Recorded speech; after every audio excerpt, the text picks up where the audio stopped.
আমরা টেকসই একটা নিয়মতান্ত্রিক সমাজ চাচ্ছি। আমরা কোনো বিশৃঙ্খলা পছন্দ করি না।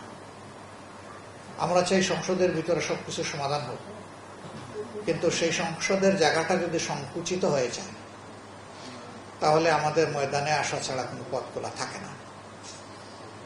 অতএব আমাদের অবস্থান দুই জায়গায়, আমাদের অবস্থান সংসদে এবং আমাদের অবস্থান রাজপথে।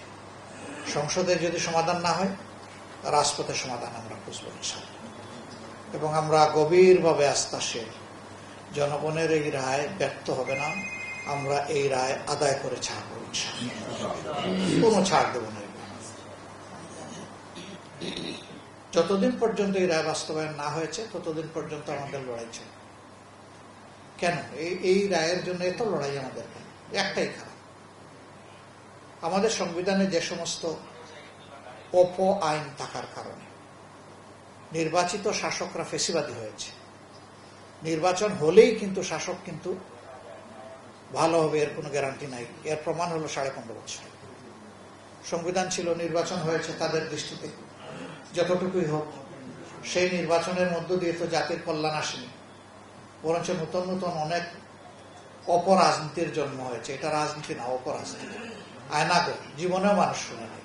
কবরের মতো একটা জায়গা, কবরের চেয়ে আরো ছোট। ওখানে থাকা, ওখানে খাওয়া, ওখানে গোসল, ওখানে পেশাব, ওখানে পায়খানা, সবকিছু চিন্তা করা যায়? 2.5 ফুট আর 5 ফুট একটা জায়গা, এই জায়গার ভিতরে সবকিছু বছরের পর বছর সমাজের মানুষগুলোকে ধরে নিয়ে সেখানে রাখা হয়েছে। কীট পতঙ্গেও তো মানুষ এরকম রাখে না, তারা তাই করেছে। আর এক্সট্রা জুডিশিয়াল কিলিং যে কি পরিমাণ হয়েছে তার সঠিক হিসাব কারো কাছে নেই।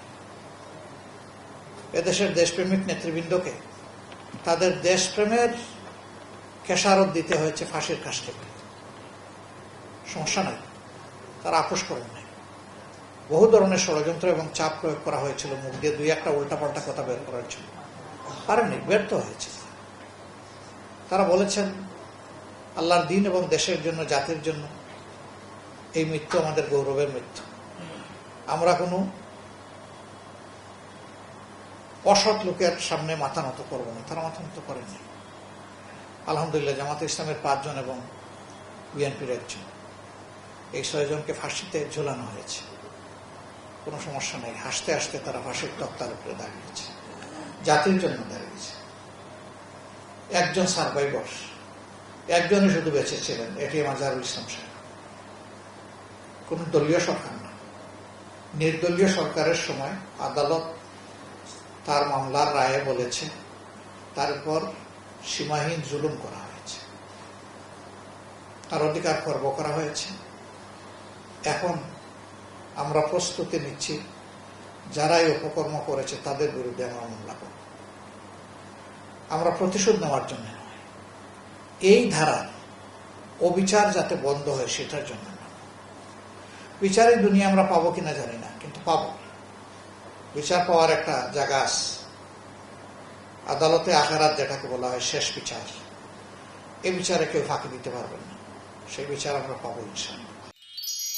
এক মিষ্টি সকাল কানে কানে কিছু গুনগুনিয়ে বলে যায়, কাছে আয় ভেসে যা হাজার ফুলের ঠিকানায়, ছুঁয়ে দে ডুবে যায় সুগন্ধে শেষে মানা। তিব্বত লাক্সারি সো, বাংলাদেশের রূপ।